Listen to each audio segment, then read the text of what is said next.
In this video, I will show you step by step how to add rulers and guides in CapCut. So if you want to add ruler on your CapCut, let me show you step by step how to do it. So the first thing to do, now after you open your CapCut, now here is my project. So I'll click on this menu at the top. After you click on the menu, go to guides and rulers. So now we click on this add horizontal guide. So as you can see now, here is the line has been added. So now here is the line has been added inside my video. So if you want to add the vertical, go to option, menu again, and then go to add ruler and guide, and then select the vertical at the same time. Here is it.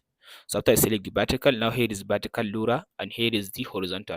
If you want to add another one, you should just go to the option again and then go to guide. You can add several rulers. As you can see now I add two, and then if I want to add another one, I'll click on the option, so and go to this option again and then select the vertical horizontal.